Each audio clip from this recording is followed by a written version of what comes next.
James from Team Eternal Hope again, and I am going to be bringing you a Chronofang deck profile. So we're going to get straight into the deck build this time, and Chronofang Tiger is the start of this build. Basically what he does is Counterblast 1, put him into Soul. When your opponent returns a card when has a card back into their deck from an effect of one of your guys, you can pay the cost. If you do, you call a guy from your bind zone and it gains plus 4k. It's not too bad. It's just SP really. It helps if you like go melon combo and you want to get your melon back and stuff like that, but you don't really use it too much. I normally like just to time loop him and get grade 1s out through him. It's just kind of cool that he's an SP really, and he does look pretty sick. But yeah, that's pretty much the starter. You don't really use him too much. Probably not the best option in the world for it, to be fair, but it's cool. It's not bad, to be fair, but yeah, it's not amazing. Certainly not as good as the next guy, Siren, 2 Tech Talk Worker in the deck. What he does is put this unit into Soul, Time Leap. At the end of the battle, when your dude's attacked, you can basically Time Leap it, and you get a guy. This is the thing that makes the Melon, TikTok, your Water, History Maker combo-y thing broken as all hell, really. The idea is you swing with Melon with him, and then you just put him in Soul. Melon goes to bind zone. You get a grade 1 through the Melon skill and a grade 2 through this skill, the TikTok skill from the Time Leap, and a grade 0 through the Melon skill. And then you get your Water and your History Maker. And your History Maker time leaps your Water. You get another Melon, and you get your draw from the Urota and your draw a card. You draw 2 cards, put 1 back, and then you swing them with Melon again, and you either get this or your Water or whatever you want to do really, to set yourself up to go again really. Pretty damn good. It's the main reason Gear Chronicle are as present in the current meta, I'd say. Obviously this isn't the Jet build. The Jet build is OP as all hell really, and it's just gotten 3 out of 4 places in the top 4 in Continentals Europe. So the likelihood is this guy will get the ban that Japan got, so you'll only be able to play 1 in the main board and you can't use him as a starter. I believe that's what the ban was, correct me if I'm wrong. But yeah, he's pretty broken. So next we have for Chronofang Tiger, all an SP. You know I like my SPs. Basically what he does is when you ride him, you can bind a card from your hand and you rewind one of your opponent's dudes, but they call out a grade -2 from the card that you've returned.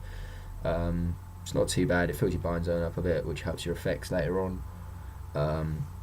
Yeah, and then he's really nice. So his GB2 skill is really nice. Basically, when you pay the cost for Stride, everything gains plus 3k, and anything you discarded goes to the bind zone. Basically, it gives you like a Stride fodder at any point, really, so long as you've stridden already. After that, you've basically you can Stride whenever with anything in your hand, which is really nice. So it's not a bad card. It's pretty cool. SPE looks sick. So yeah, it's not too bad. Next we have free Chronofang Tiger G. This is the new Tridec guy. Basically what he does is on Vanguard or Rearguard, you can Soul Blast 1 after it battles, choose a card, one of your other Rearguards and bind it, and at the end of the battle this dude attacks to pay the cost, and you can basically return swing from your opponent's field to their deck in the same column as this unit. It's not too bad. It's nice as a Rearguard. You don't really want to be stuck riding him because your idea is to sit on Chronofang Tiger, so it's just really a backup Stride fodder early game as well. It's alright, it's not amazing. Next we're going into the grade 2s, so we have for the predicted, for History Maker. He is amazingly good for the deck. Any Gear Chronicle deck should basically run 4 really. What he does is Counterblast 1, pay the cost if you do choose one of your units and Time Leap it. Basically this is like what makes the combo again. It's part of the combo. It's not as present because obviously the main pieces really are Melon, TikTok, and your Water. This dude just enables them to be even better, essentially. He's not as important in this deck, but he's quite nice to get your grade 0s out off of like a grade 1, sorry, out that I'll show you in a bit, which just gets you draw more cards, and obviously it works with the combo as well.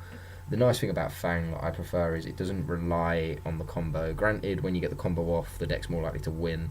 And granted, yes, the combo does make Gear Chronicle as good as they are, but I just don't like the whole idea of the one combo, and you should rely, you just do the combo every game, and focus on that, which is why I prefer Fang to Jet. Don't get me wrong, Jet is definitely better, but Fang's a bit more fun and a little bit more loose in what it can do. It has a few more options really, other than relying on a combo. So yeah, it's pretty damn good. His Gear Chronicle is pretty damn good. So next I run 4 Tamer Nanny. Basically what he does is for every card in your bind zone he gains 1000 power, which can be quite nice because he can hit 11 on his own if you have 2 cards bind. If you have 7 cards bind, he's 16. And then what he also can do is in the bind zone, GB1, Soul Blast 1, at the end of the battle, one of your grade 4 units with Fang on its name, in its card name attacked, you may pay the cost if you do call it to rearguard. So basically you can sort of get multi-attacks off with him, which is kind of cool, and especially as he can hit on his own if you have enough bind zone, which you almost always do with Fang. So he's really cool, and he interacts with the bind zone. I do really like stuff that can interact with the bind zone or bring stuff back from its own bind zone, bring itself back from the bind zone, because it helps you sort of, it gives you access to another zone really instead of just losing cards, and it helps against bad matchups such as Vanquisher. So yeah, it's kind of cool. So final thing for the grade 2s is I play 4 Shakusa. Yeah, I think I pronounced that right. And what she does is when you call it to rearguard, you can rest one of your dudes, and if you do, and if you have a Vanguard with Fang, it gains plus 3k and it can boost. So basically it's a 12k booster if you want it to be, or a 12k attacker if you want it to be, which is kind of nice, gives a bit of dynamic. Resting isn't the end of the world because you just time it whatever you rest really, or bind it through an effect. So she's kind of cool. She's not as good as the other two, but she does something and it's kind of nice. I don't run upstream because I don't actually really like upstream that much. You get a grade 1 that's in rest, which doesn't really do anything for this deck other than obviously set your melons up for the next turn, which I think is just too slow really. If you want to go in your combo, you want to do it now, you don't want to do it next turn. So I prefer her definitely to upstream, and especially the grade 1s in this deck, you don't want to have called already anything rested anyway, because well, it's not going to do you much good grade 1 wise. Grade 0 wise with Melon it does, because obviously you get your triggers and you can do your effects, which is perfectly fine and very good for the deck. However, with upstream, getting a grade 1 in this deck really isn't that much good. Granted, you can ignore me. What I was about to say is you could use the new PG that I run 3 of, Lad Bashim, to get it to your hand, but you can only do that if you time leap. So the reason why I run this dude is the deck isn't too counterblast heavy. It sometimes does get a little bit iffy on the counterblast, but yeah, I kind of like its time leap skill of the ability to then go and search out for your perfect guard, time leap into it, and discard a card and get a perfect guard to hand, which sort of shores up your defense for the next turn. Which is kind of nice. I remember back in the day, like the whole combo get Barry used to be as broken as all hell. This is kind of a similar thing, but obviously less broken because the way the meta is, perfect guards aren't the be-all end-all. They are against Ragnarok next stage, but that's another story. So yeah, he's kind of cool, he's kind of nice, and the SP does look pretty sick. But yeah, that's the reason why I run him over the PGGs really. It just gets your PG to hand, and you don't necessarily need the unflip PGs anyway, so why not? Next, I run one of the Quintet Wall, basically this just helps you with the way the deck plays, just gets you something else to the bind zone, returns 2 cards. It does Quintet Wall, so you can have one top 5 of the deck to guard.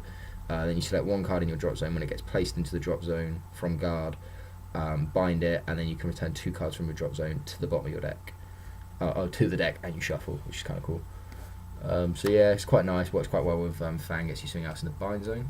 Next I run 2 Steamfighter Melon. To be fair, I would probably run a 3rd. However, the combo isn't as key in this deck as you would say in a Jet deck.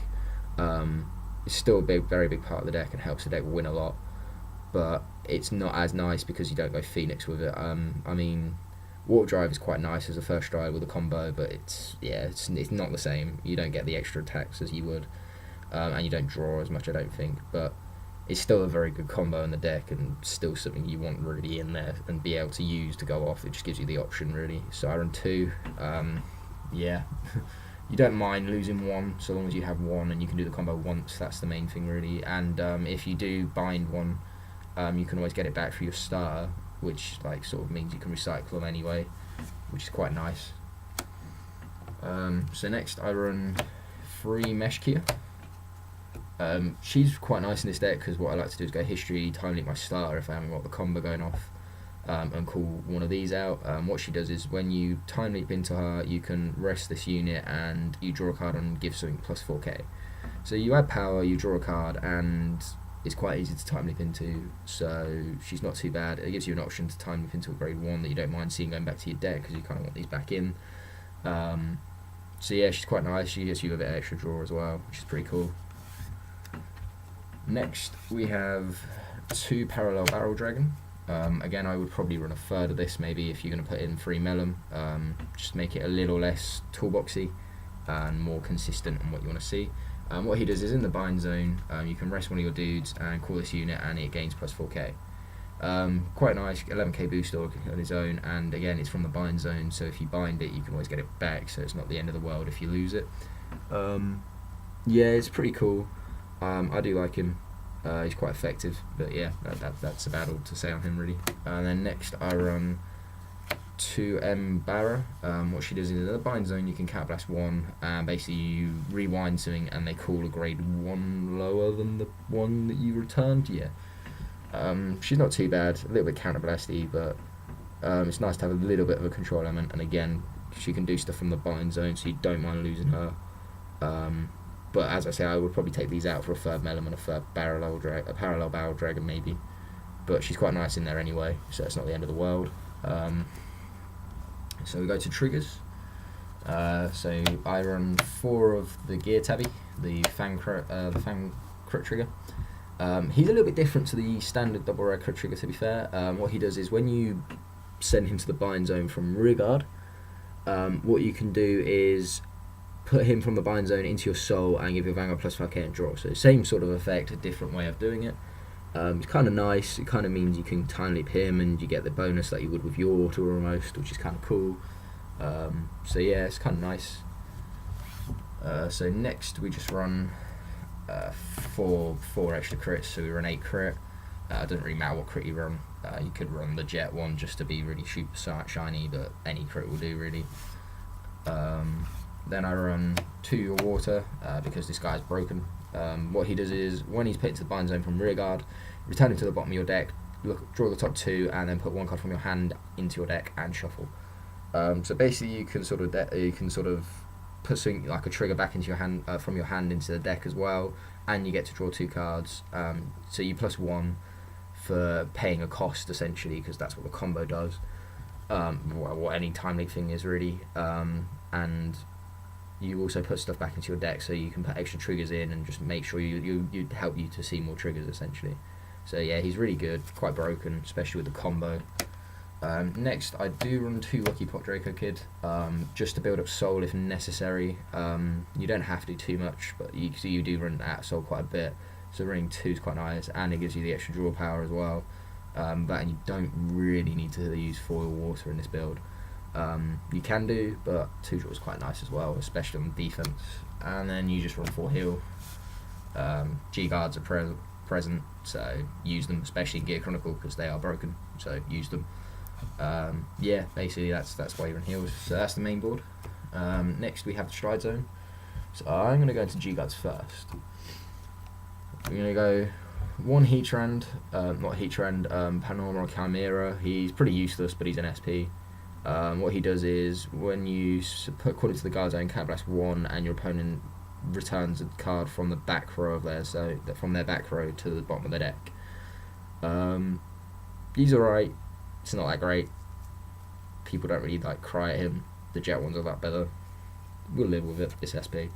And use Romafena. So when you call this guard zone, you can send one of your grade 2, 1 or higher to your deck and call a grade 0 out, and if you do, she gains 10k. So she's your 25k guardian basically.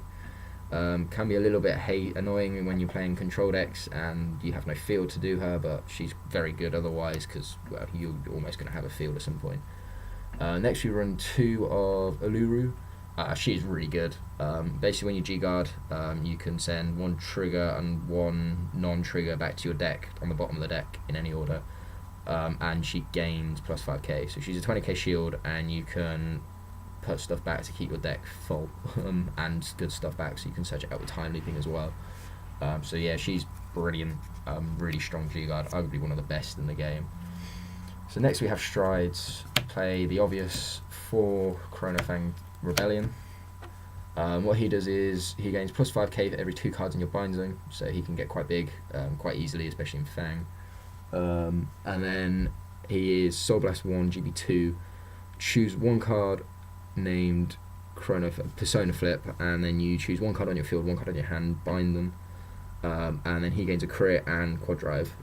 So you get 4 drive checks. He's a crit trigger, and you've added stuff to your bind zone, so he gains bigger as well. So yeah, he's brilliant. Really, just does everything, other than guard restrict, but that would be too broken. So yeah, really good stride, really strong, and for an SP, so it's cool.